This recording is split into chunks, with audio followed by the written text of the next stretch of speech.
Salutare tuturor! Sper că vă place foarte mult tricoul meu. Este valabil nu doar pentru Putin, acest tricou este valabil și pentru Trump. Putin pentru Ucraina, Trump pentru Groenlanda.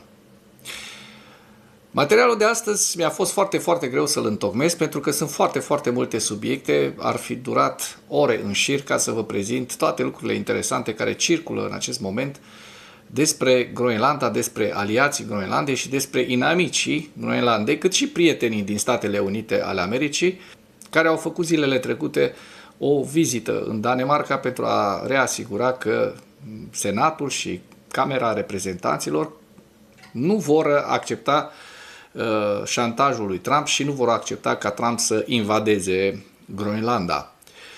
Am întocmit pe cât am putut eu de mult, cât mai scurt acest material.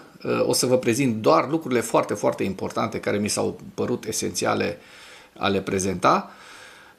Lucru care vreau să-l comentez înainte de a începe acest material este faptul că ce a reușit Donald Trump să facă este să distrugă imaginea Statelor Unite ale Americii în mintea și în sufletul celor mai buni prieteni ai săi, celor mai buni prieteni ai Americii, nu ai lui Trump, da?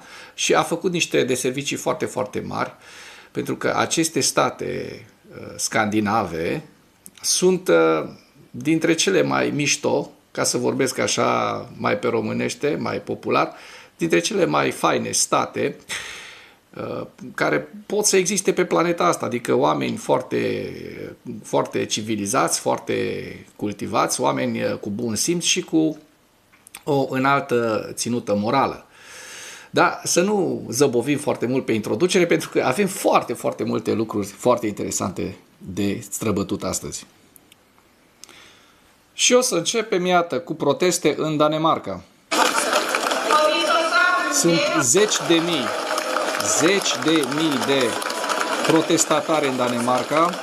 Sunt susținători, vedem steagul Groenlandei aici, susținători ai cauzei Groenlandei. Da? Mergem mai departe. Ce scrie aici? Yankee Go Home. Deci de la protestul din Copenhaga vedem Yankee Go Home, americani plecați acasă. Hai să vedem despre ce e vorba. Cum a ajuns Statele Unite ale Americii să fie urâtă de cei mai buni prieteni și parteneri, de danezi.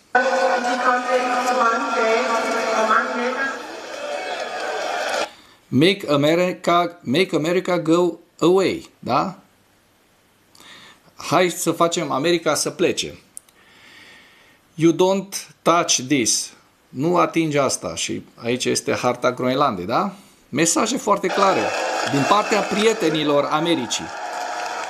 Este vorba de zeci de mii de danezi care s-au strâns pentru a protesta împotriva lui Donald Trump și a administrației Trump. Eu sper să relațiile dintre Europa și America să se normalizeze, iar acest bătăuș, acest bully american, Donald Trump și întreaga lui administrație de prostovani să fie pusă la punct la un moment dat de către Congres, de către Senat și să scăpăm dracului de acești măgari. Pentru că, iată, în ce hal au ajuns. Au scos până și zeci de mii de groenlandezi. Uitați-vă aici. Deci așa ceva, cred că n-a existat niciodată în Groenlanda, așa o masă mare de oameni, în Nuuk, în capitala Groenlandei. Groenlandezii sunt puțin peste 50.000 de locuitori, da? În total. Și ia uite câți oameni au ieșit în stradă să protesteze, că nu se vede capătul coloanei. Da? Asta spune foarte multe despre ceea ce a făcut Donald Trump. Da? Incredibil. Și acum trecem la lucruri mai concrete, da? Hai să vedem ce spun istoricii, un istoric danez și un istoric american. Cum este relația Statelor Unite ale Americii cu Danemarca acum? Cred că ați distrus-o.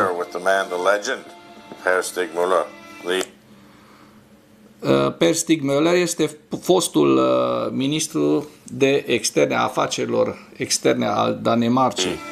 Ex-foreign minister of Denmark, very much in demand right now. Why? Because you were the last guy to actually negotiate a treaty with America. Ascultați aici. 2004 for the defense of Greenland. Prezint acest lucru pentru a arăta tuturor celor care se îndoiesc că Groenlanda și danezii nu au dreptate și că Trump este în măsură să facă toate aceste lucruri și aceste declarații. Și aici mă refer la anumiți influencers, între care Andrei Carabitru, mă refer aici și la domnul de la Cluj, la Sabin German, care a pus Batista total pe țambal, și mulți ceilalți care au pus Batista pe țambal sau vorbesc prostii, precum Caramitru. Da? Cum că noi ar trebui să ne obișnuim cu noua ordine mondială a Statelor Unite ale Americii, care vrea să o impună Donald Trump, MAGA. Ei bine, o să vedeți de ce. Statele Unite ale Americii poate fi distrusă economic de către Uniunea Europeană, lucru pe care sper din tot sufletul să nu se întâmple, și o să vă prezint și de ce Statele Unite ale Americii nu va ataca și nu poate ataca Groenlanda. A fost un tratat în care americanii pot să facă orice în ceea ce ține securitatea, consultând atât Danemarca și Groenlanda. Deci nu vă putem spune.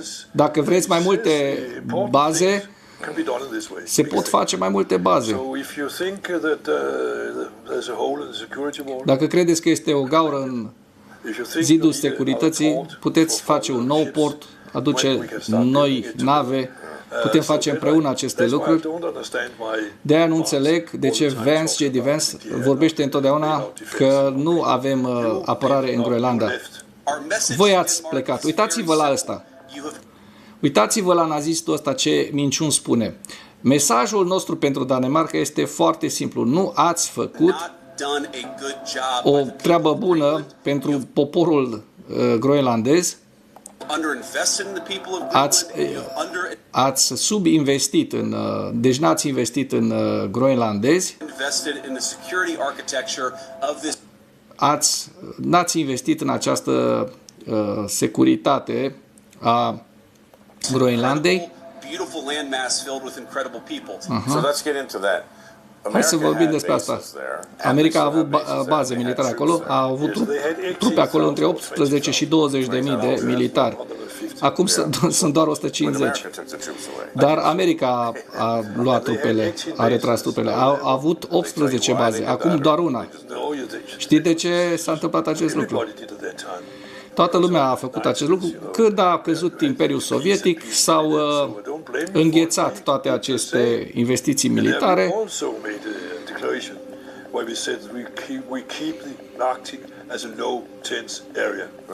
Ținem Arctica ca și o zonă fără tensiuni, o zonă mai puțin militarizată. Și asta s-a întâmplat atât pentru Danemarca și pentru America. Care e relația cu Danemarca? Cred că ați distrus-o. Deci ca să înțelegeți ce se întâmplă, și vă mai arăt un lucru foarte fantastic. Este vorba despre senatorii americani, o delegație bipartizană, republican și democrat, care au mers în Danemarca să ne transmită următorul mesaj. Să aveți speranță, să nu renunțați la noi. Do not give up on us. We are leading a bipartisan delegation from the United States Congress, the House and the Senate to reassure our trusted and valued allies in Denmark and Greenland about our intentions, about our appreciation and respect for the Vorbește foarte frumos. Bineînțeles că acești senatori nu sunt de acord cu ceea ce face Donald Trump și vor să asigure Danemarca de respect și de prietenie pentru toate sacrificiile pe care le-au făcut danezii alături de americani de-a lungul istoriei.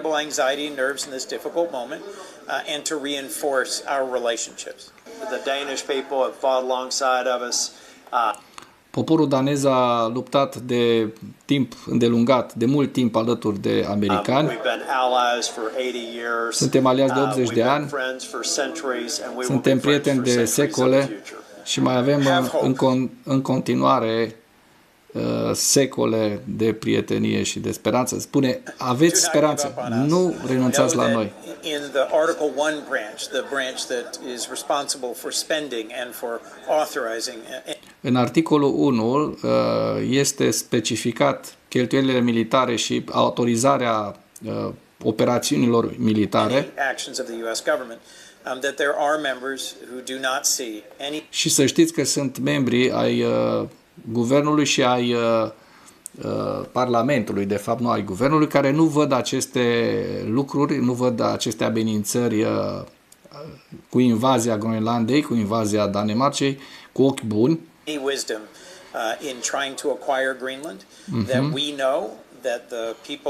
Știm că poporul Danemarcei, poporul danez,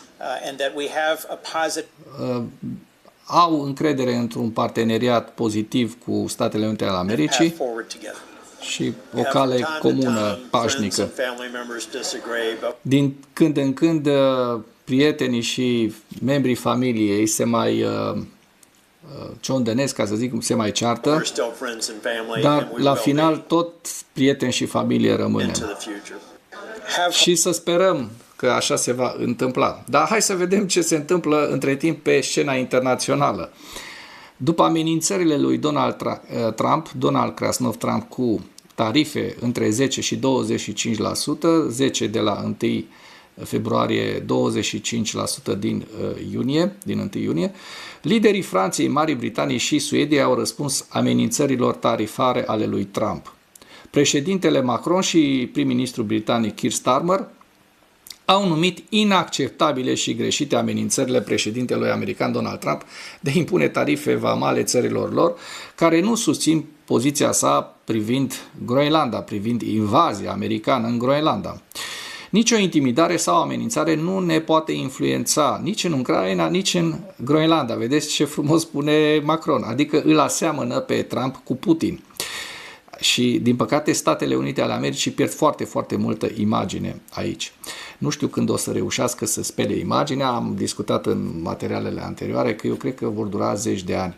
Din păcate, lucrurile astea o să rămână în sufletul oamenilor.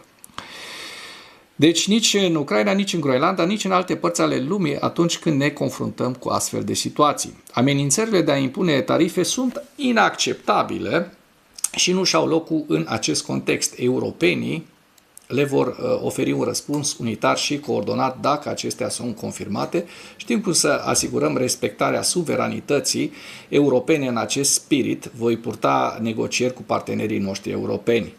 Starmer spune, poziția noastră cu privire la Groenlanda este foarte clară, face parte din regatul Danemarcei, iar viitorul său este o chestiune care îi aparține groenlandezilor și danezilor. De asemenea, am precizat că securitatea arctică este importantă pentru întregul NATO, iar aliații trebuie să colaboreze pentru a face mai mult pentru a contracara amenințarea reprezentată de Rusia în diferite părți ale Arcticii. Impunerea de tarife vamale aliaților pentru asigurarea suveranității colective a aliaților NATO este absolut greșită. Desigur, vom discuta această problemă direct cu administrația Trump a Statelor Unite. Ce spune Ulf Kristersson, premierul Suediei, mi se pare și mai tranșant. Nu vom ceda șantajului, spune acesta, doar Danemarca și Groenlanda decid în chestiuni legate de Danemarca și Groenlanda. Îmi voi apăra întotdeauna țara și vecinii noștri aliați. Aceasta este o problemă a Uniunii Europene care privește mult mai multe țări decât cele menționate în prezent. Suedia se află în prezent în negocieri intense cu alte țări ale Uniunii Europene, Norvegia și Regatul Unit, pentru a conveni asupra unei poziții comune. Știm că, așa cum vă spuneam, de la 1 februarie 2026, Trump a amenințat următoarele țări: Danemarca, Norvegia, Suedia, Franța, Germania, Regatul Unit, Olanda și Finlanda, că vor impune un tarif de 10% pentru toate mărfurile exportate către Statele Unite. Începând cu 1 iunie 2026, tariful ar putea crește la 25%. Ce mi se pare mie destul de grav că președintele nostru, și aici mă refer la Nicușor Dan, nu a avut nicio atitudine de solidaritate cu danezii, și ați văzut țările scandinave toate, inclusiv Finlanda, care s-a implicat. Același lucru rușinos putem să spunem și despre polonezi, da? Care nici ei, deci iată, nicio țară de pe flancul de est nu a avut curajul, n-a avut îndrăzneala să se poziționeze de partea bună a istoriei și să-i dea peste degete lui Trump și administrației sale naziste. Pentru că acestea sunt niște pretenții revizioniste, fasciste. Lucrurile astea trebuie spuse, ca oamenii să nu uite istoria, pentru că dacă istoria este uitată, eu am așa o vorbă, istoria se repetă în momentul în care cei care vor să-și o amintească sunt mai puțini decât cei care sunt dispuși să o uite. Atenție la acest aspect. Liderii Uniunii Europene spun că tarifele vor submina relațiile transatlantice. Președintele Consiliului European Antonio Costa și președinta Comisiei Europene Ursula von der Leyen au declarat că impunerea de către Statele Unite a unor tarife vamale asupra țărilor europene va submina relațiile transatlantice. Sâmbătă seara, președintele Consiliului European și președintele Comisiei Europene au emis aceeași declarație în urma amenințărilor președintelui Trump, bufonul de la Casa Albă, de a impune tarife vamale mai multor țări ale Uniunii Europene începând cu 1 februarie din cauza pozițiilor față de Groenlanda. Aceștia au subliniat că integritatea teritorială și suveranitatea sunt principii fundamentale ale dreptului internațional. Trebuie reamintit acest lucru Statelor Unite ale Americii. Este incredibil cât de jos au coborât Statele Unite ale Americii în imagine și ca moralitate. De mare importanță pentru Europa și comunitatea internațională în ansamblu. Subliniem în permanență interesul nostru transatlantic comun pentru pacea și securitatea în Arctica, în special prin intermediul NATO. Exercițiile daneze precoordonate, desfășurate împreună cu aliații noștri, răspund necesității de a consolida securitatea în Arctica și nu reprezintă o amenințare pentru nicio parte. UE este deplin solidară cu Danemarca și cu poporul Groenlandei. Dialogul rămâne crucial și ne-am angajat să continuăm procesul inițiat săptămâna trecută între Regatul Danemarcei și Statele Unite. Da? Ce spune Kaja Kallas, ministrul de externe al Uniunii Europene, despre tarifele vamale impuse de către Donald Trump pentru Groenlanda? Spune: Rusia și China se distrează de minune. Iată unde ne-a adus acest papagal portocaliu și administrația lui de iesmeni. Șefa diplomației Uniunii Europene, Kaja Kallas, și-a exprimat regretul față de faptul că Europa și SUA s-au aflat într-o confruntare din cauza invadării Groenlandei de către Trump, care nu aduce beneficii nimănui în afară de adversarii săi. Kallas a remarcat că după ce Trump a anunțat tarife mai mari împotriva mai multor aliați europeni, ca răzbunare pentru poziția lor de a sprijini Danemarca și Groenlanda, China și Rusia ar trebui să sărbătorească, deoarece numai ele beneficiază de o astfel de divizare în statele occidentale. Dacă securitatea Groenlandei este amenințată, putem aborda problema în cadrul NATO. Da, vreau să vă spun acum și să facem o analiză foarte interesantă, zic eu. Am întrebat și eu așa, știam că Europa deține foarte, foarte multe titluri de stat. Investitorii din Europa dețin o treime din titlurile de stat americane și am pus o întrebare așa, Google AI, pentru că Google AI este mai bun decât ChatGPT-ul, trebuie spus la acest lucru. Am pus întrebarea cât de mult au investit europenii în titlurile de stat americane. Și iată răspunsul. Investițiile europene în titluri de stat americane au înregistrat o creștere semnificativă, contribuind la atingerea unor niveluri record ale deținerilor străine totale, care au depășit 9 trilioane de dolari în martie 2025. Deci 9.000 de miliarde. 9.000 de miliarde de dolari. Ca să înțelegeți cât de mult și cât de importantă este această relație transatlantică, nu doar pentru europeni, ci și pentru americani, pentru că și ei culeg dividende. Conform celor mai recente date ale Departamentului trezoreriei SUA pentru noiembrie 2025. Marea Britanie este cel mai mare investitor european și al doilea la nivel mondial după Japonia, cu dețineri de aproximativ 890 de miliarde de dolari. 890 de miliarde, aproape 1 trilion doar Marea Britanie. Regatul pe care ei vor să introducă acum tariffs. Trump nici nu știe pe ce planetă trăiește, nici nu cred că nu cunoaște economie zero barat, se demonstrează că este un antreprenor prost când face aceste lucruri. Belgia se numără de asemenea printre liderii achizițiilor recente, alături de țări precum Japonia și Canada. Canada care a semnat zilele trecute cu China un parteneriat pe spuza, în defavoarea Statelor Unite, din cauza că Statele Unite ale Americii au decis să se îndepărteze de Canada și să impună tot felul de tarife. Germania, în schimb, a fost raportată ca un vânzător net important în luna noiembrie, deci nemții au început să vândă în noiembrie, că s-au prins de schema cu Trump, în contrast cu tendința generală de acumulare a altor centre europene. Norvegia a figurat printre cei mai mari cumpărători de titluri americane în noiembrie 2025. Cred că acum o să înceapă să vândă.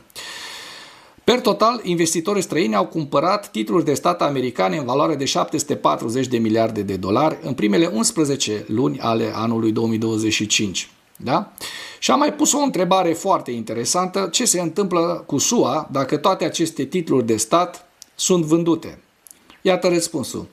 O vânzare masivă și coordonată a titlurilor de stat americane de către investitorii străini, un scenariu de tip dumping, ar declanșa o criză financiară severă cu efecte în lanț asupra economiei SUA și a celei globale. Deci ne-ar afecta și pe noi, dar în primul rând pe ei ar afecta, și anume explozia ratelor dobânzilor. O vânzare masivă scade prețul titlurilor de stat, ceea ce face ca randamentele, dobânzile acestora să crească brusc, deoarece titlurile americane sunt standardul pentru costul banilor, dobânzile la ipoteci, împrumuturi auto și credite comerciale în SUA, deci în SUA, ar crește instant, sufocând consumul și investițiile.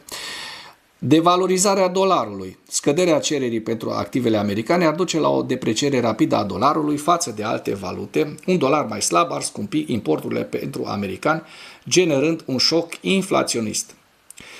Dificultăți de finanțare pentru guvernul SUA. Deci mai puțin bani, nimeni n-ar mai fi dispus să mai cumpere, risc de recesiune, costuri ridicate de împrumut și inflația ar putea împinge economia SUA într-o recesiune profundă.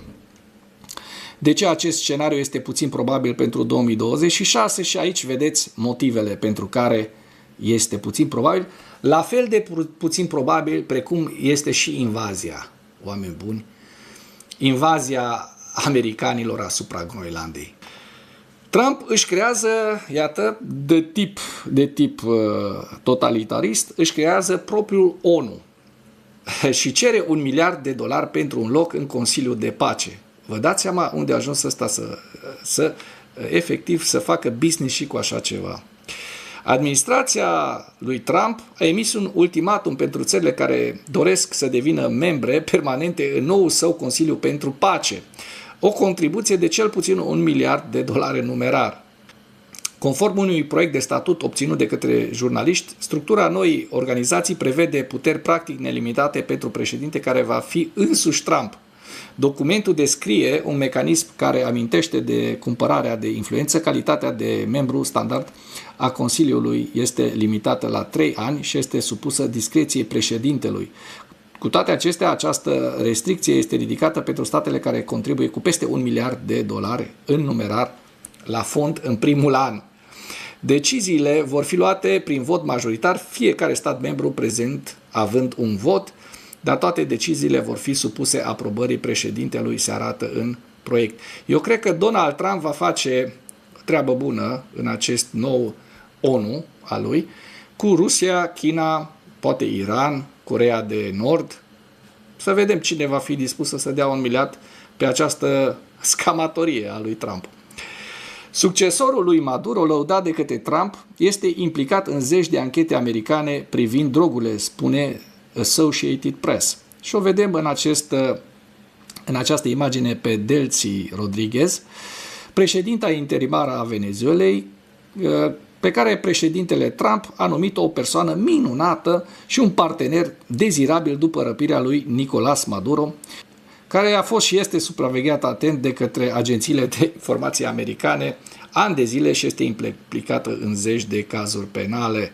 Și anume, sunt foarte multe probleme cu drogurile. Potrivit jurnaliștilor Rodriguez, este implicat în aproximativ o duzină de anchete DEA, adică Departamentul de Combatere al Drogurilor american, dintre care unele sunt încă active.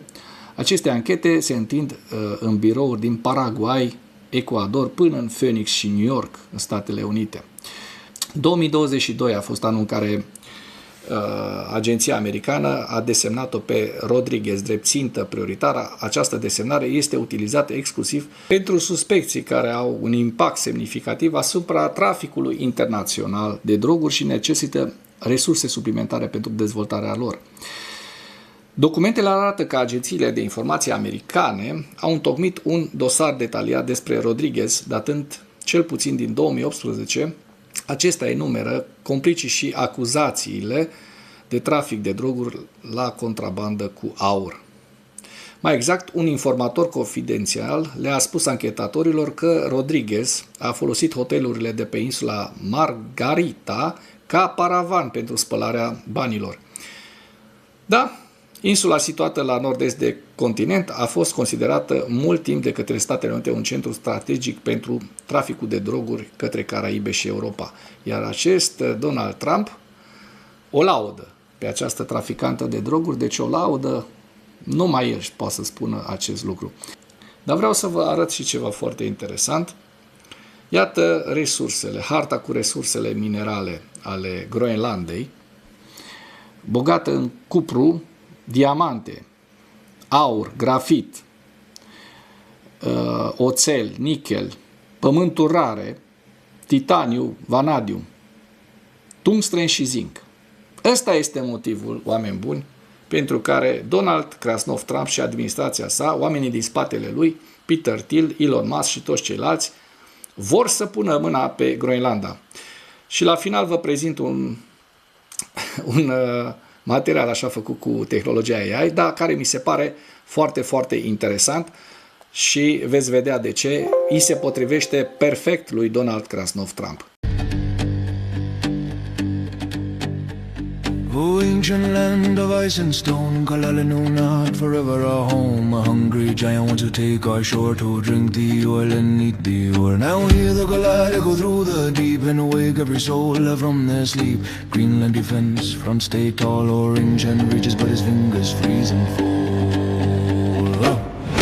Oh, let the drums mark this day.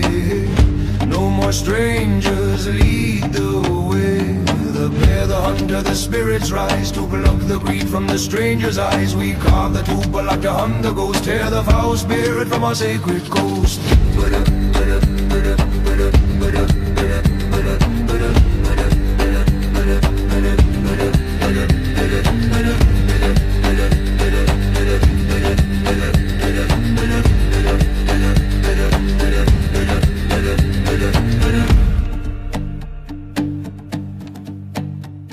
Our hunters move without a sound, silent ghost born on frozen ground. The great bear rises from the drifting snow, the northern guardian who fears no foe. Walrus stand where the green waves break, a force of nature no tide can shake. Winds will come, winds will go, we've dealt with worse before.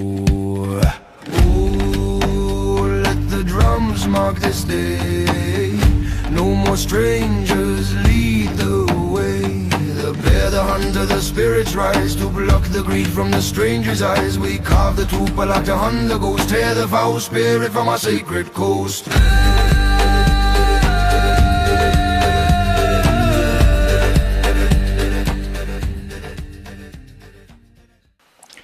Dacă ați apreciat acest material, nu ezitați să-l distribuiți pentru a ajunge la cât mai multă lume. Mulțumesc mult!